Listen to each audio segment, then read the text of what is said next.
আবারও ষাঁড় গরু চুরির অভিযোগ দুষ্কৃতীদের বিরুদ্ধে। দিনহাটা শহরের বলরামপুর রোডে অবস্থিত চড়ক মেলার মাঠ থেকে ভোরবেলা নাম্বার প্লেট বেশি ভুটভুটি গাড়িতে করে 3টি ষাঁড় গরুকে নিয়ে যাওয়া হয় বলে অভিযোগ। ঘটনায় দিনহাটা থানায় লিখিত অভিযোগ দায়ের করে বলরামপুর রোডের বাসিন্দা ও চড়ক পূজা কমিটির সদস্যরা। এদিন বলরামপুর রোডের বাসিন্দা মানিক শাহ জানান, এর আগেও দিনহাটা চড়ক মেলার মাঠ থেকে ষাঁড় গরু চুরির ঘটনা ঘটেছে। এদিন ভোরবেলা পুনরায় একটি ভুটভুটি গাড়িতে করে ষাঁড় গরু 3টিকে নিয়ে যাওয়া হয় বলে অভিযোগ।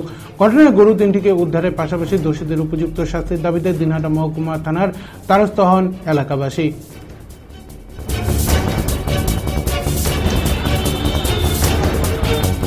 জানেন যে দিনহাটা চড়ক পূজার মাঠ থেকে আজকে ভোরবেলায় 3টে ষাঁড় গরু, যেটা ধর্মের কারণে, মনস্কামনা পূরণের কারণে বিভিন্ন ব্যক্তিরা ছাড়েন, সেরকমই 3টে ষাঁড় গরু আজকে সকালবেলা ভোরবেলায় তুলে নিয়ে গেছে দুষ্কৃতিকারীরা।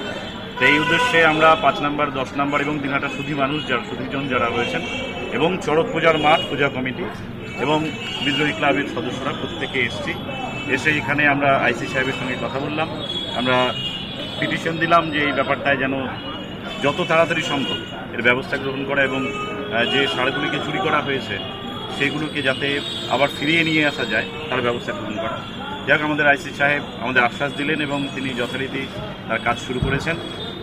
তিনি আমাদের আশ্বস্ত করেছেন এবং আমরা অপেক্ষা করছি, দেখি পুলিশ প্রশাসন কীভাবে সেইগুলোকে নিয়ে আসতে পারেন এবং ভগবানের উপরে আমাদের আস্থা রয়েছে।